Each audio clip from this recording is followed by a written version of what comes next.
Safdah TV. Pelajaran yang ke-10. Hadis ini juga mengajarkan kepada kita untuk mengambil sebab. Mengambil sebab.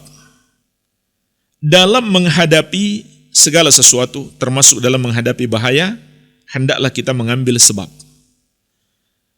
Dan doa termasuk sebesar-besarnya sebab agar kita terhindar dari mara bahaya. Namun hadis ini juga bisa kita petik pelajaran umum, semua sebab yang bisa menghindarkan kita dari mara bahaya selama tidak melanggar syariat, hendaklah kita ambil. Hendaklah kita lakukan.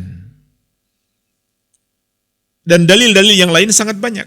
Seperti orang yang sakit, Rasulullah SAW memerintahkan untuk berobat. Ibadallah tadawaw, ma anzalallahu da'an ila wada'allahu syifa. Wahai hamba-hamba Allah, berobatlah.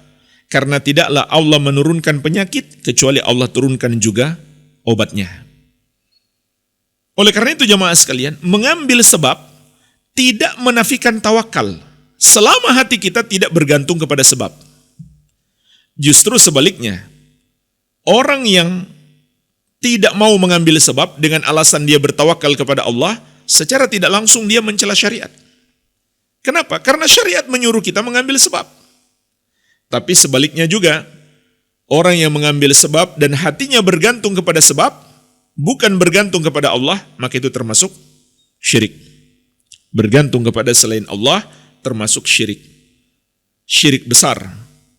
Kalau dia meyakini selain Allah itu mampu menolong dia dengan sendirinya, bukan Allah yang menolong, dan syirik kecil kalau dia yakini hanya sebab. Begitu pula syirik besar, bergantung kepada selain Allah dalam sesuatu yang hanya mampu dilakukan oleh Allah Subhanahu wa ta'ala. Jadi, mengambil sebab itu disyariatkan, tapi bergantung kepada sebab adalah syirik. Bergantunglah hanya kepada Allah, dan Allah Subhanahu wa ta'ala telah berjanji, wa may yatawakkal 'alallahi fahuwa hasbuh. Barang siapa yang bertawakal, bergantung hatinya hanya kepada Allah, maka cukuplah Allah sebagai penolongnya.